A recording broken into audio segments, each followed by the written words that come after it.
Yo, what is up guys, it's Ryan, I'm back with another video. Today we're going to be discussing Voyage at Holiday World in Santa Claus, Indiana. Voyage is probably the craziest coaster I have ever been on, and I've had some of the best experiences on this coaster. But I used to hate on this coaster, and I was dead wrong about this ride. This ride is absolutely incredible. But before we talk about why I at first didn't like the coaster and then became to love this coaster, let's talk about some of the stats. Voyage has a track length of a whopping 6,442 feet, a maximum height of 159 feet, a drop of 154 feet, a maximum speed of 67 miles per hour, and a duration of 2 minutes and 45 seconds. That's one thing about Voyage I gotta state right away, is that it is one of the longest ride experiences you will ever get on any roller coaster. There are not many rides out there that after you hit the main drop that you will have a ride that goes on for that long before you slam into the brakes. Voyage opened to the public on May 6th, 2006, and at the time, it had 3 7-car trains from Philadelphia Toboggan Coasters, also known as PTC. Those 3 original trains were eventually shipped to another theme park called Darien Lake and now operate on a roller coaster named Predator. You can find those PTC restraints on a lot of wooden roller coasters that still stand today. Think about Racer at Kings Island, Beast at Kings Island, Cyclops at Mount Olympus, Zeus at Mount Olympus. Shall I go on? There are tons out there. The sale of those 3 trains to Darien Lake were made with the intentions of putting Timberliners on Voyage. Timberliners are Gravity Group's signature trains. You can find them on many Gravity Group coasters out there. Just to name a few, Hades 360 at Mount Olympus, and Kentucky Flyer at Kentucky Kingdom in Hurricane Bay. The use of those Timberliners were actually delayed, so what Holiday World had to do was they had to pull a PTC train off of Raven, one of their other coasters in their own park, and they were running Voyage on 1 train that season.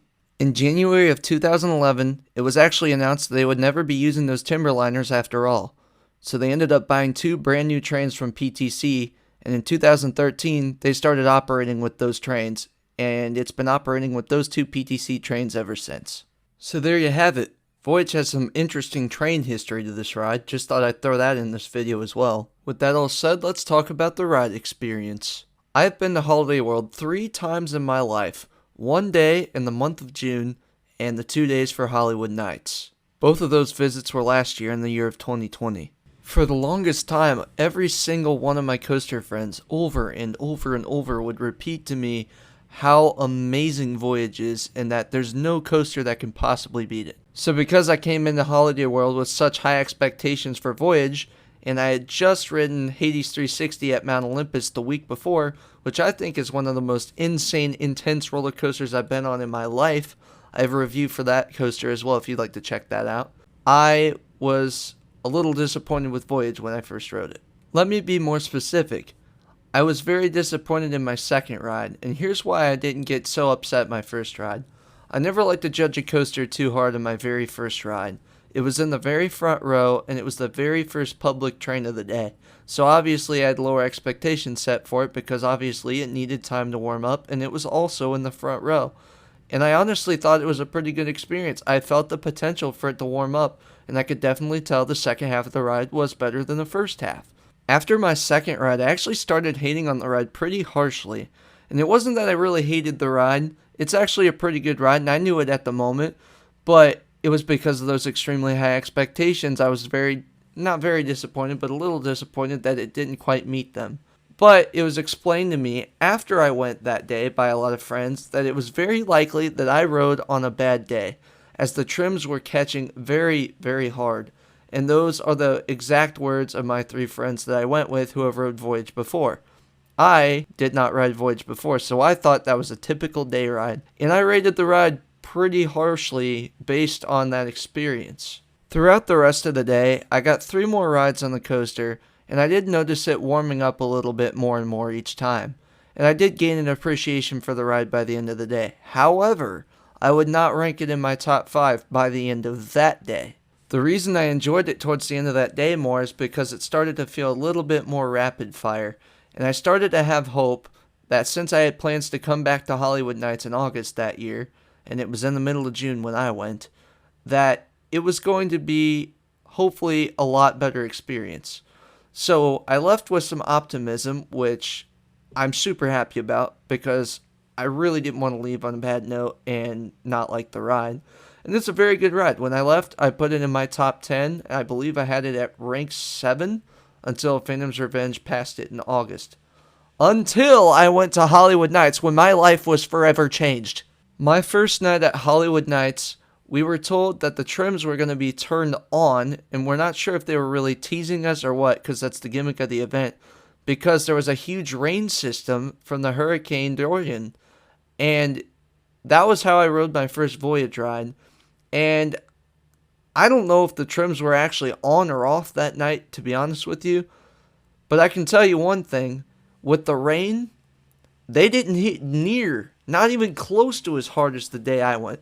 The day I went in June, those trims, it felt like a dead stop. Like, if you've rode Flight of Fear at Kings Island, it felt like that. So, the fact that it just sailed right through the trims, it made such a humongous, unbelievable difference. Because like I'd said in that first day, the second half was immensely better than the first half every single ride I got. So just imagine that much more momentum going into the second half. Oh my gosh, this ride has the most insane pacing, the most insane airtime, which actually holds a world record 24.3 seconds of sustained airtime throughout the entire layout. The speed is insane. It's so smooth. It's so fun. I love this ride. After that first Hollywood Nights ride, I was actually anxious to see how much it would warm up throughout the rest of the weekend. And believe it or not, I was excited to ride it on Saturday with the trims on with the general public just to see how it runs on a normal day with trims.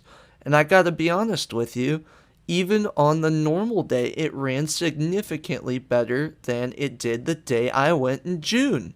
By the time I had gotten done with that weekend, I could assure you that Hollywood Nights Voyage itself, trimless, is the most insane, greatest coaster I have ever been on in my life. It is hard to put into words how unbelievable a trimless night ride on Voyage is, especially if you fill the train with 24 like we did one time that weekend. It is just unimaginably fast. It got so intense. Like, I'm talking about Lightning Rod intense, Maverick intense, Steel Vengeance intense, Hades 360 intense. If you're familiar with the channel, you know I love intensity, and those rides really bring the heat. But this ride, during Hollywood Nights, is just a whole nother level of intensity. Especially during that second half. That return trip, I mean, you're getting yeeted in every direction so fast, and you don't even know where you're going. Like, there's Beast at Night Dark, and then there's Voyage at Night Dark. And Voyage at Night Dark is so dark that you cannot see your hand in front of your own face. The main draw of this ride is speed, ejector airtime, and laterals. The ride starts out with a 159-foot tall lift hill that is also the 154-foot drop. Then you go into another large airtime hill, and then another decent-sized airtime hill. And this is where the ride gets really interesting. Then you take a high-speed journey through the woods that's very low to the ground, filled with tons of airtime and turns. Some are banked at almost 90 degrees. It's pretty crazy back there, to say the least. Since I don't own the rights to any POVs, I'm not even going to try and explain every single element in what order, because that would be next to impossible, and we'd be here for an hour with me trying to explain everything that goes on back there. During your trip through the woods, you're eventually going to hit a turnaround that will take you into a tunnel. And inside of that tunnel is where you'll find your triple down. And on the second hill of that triple down is where the mid-course brakes are. And those brakes are life and death on this coaster. As I said before, no matter how hard those trims hit, you're always going to gain momentum in the second half. Think something like Lightning Rod at Dollywood, where because it's mostly downhill grade, you're just going to keep gaining momentum. So that's where, if you have less grab on the trims, it's going to impact the ride so much that it could be one of the most intense experiences of your life if the trims aren't catching. And to be honest with you, even trimless at Hollywood Nights, you don't feel like you just fly through a mid-course, like for example Raptor or Steel Vengeance, you can clearly tell when those are trimless. Now on this ride, when it's trimless, you still slow down a little bit on the mid-course, believe it or not. But simply because it doesn't catch as much as just a dead stop on the mid-course, that itself will increase the second half speed so much. And that's why I think I love this coaster so much at Hollywood Nights, because it created the most intense, most airtime filled, insane laterals, breathtaking experience, almost blackout intense. It's just unbelievable. And it's smooth. That's the crazy part. Is it violent the way it gives you laterals and tosses you? Yeah, maybe. But the track itself is very smooth. I find this to be a comfortable coaster, and I really, really love Voyage. Personally, I don't recommend the front seat too much. It's not bad up there, but I just think you catch even more airtime and speed in the back. Heck, even the middle pulls you like crazy. So basically, anywhere middle on back will be insane. But heck, I had some row 4 rides at Hollywood Nights, and it was still kick butt coaster. So pretty much any row is good on this, but I personally prefer the middle on back. So what do I overall think about Voyage, and where do I rank it?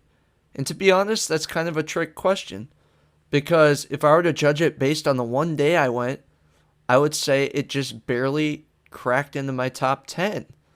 But during Hollywood Nights, even during the day with the GP, I would say it's a top 5 coaster and easily the best wooden coaster I've ever been on, since technically Lightning Rod's not a wooden coaster anymore. So I would rank it number 1, even above Hades 360. Hades is more intense, while Voyage is running with trims. Voyage provides more airtime, more comfort, and I think is a lot more re-rideable. And that's one thing about Voyage I do have to give credit for. It is a very re-rideable coaster. However, a trimless Hollywood Nights Voyage ride is the best coaster I have ever been on in my life. Like, hands down. Like, my number 1 is Lightning Rod. My number 2 is Maverick. My number 3 is Steel Vengeance. My number 4 is Hades 360. My number 5 is Fury 325. And those rides just got murdered by Trimless Voyage. However, Trimless Voyage is an experience that happens one time a year, and that's not how Voyage always runs. So I think it's unfair to rank it at number 1 because it doesn't run like that all the time. So this is how I rank it. Some people think about it differently than I do. I've got it sitting right there at number 5 now. It has moved Fury out of the way, and that's because of its potential. I am choosing to overlook some of its slower rides the same way Mystic Timbers at Kings Island tends to have good days and bad days. And I will take the good rides and say, with trims, it probably fares at about number 5. And that's not just wooden coasters, I'm talking about all roller coasters.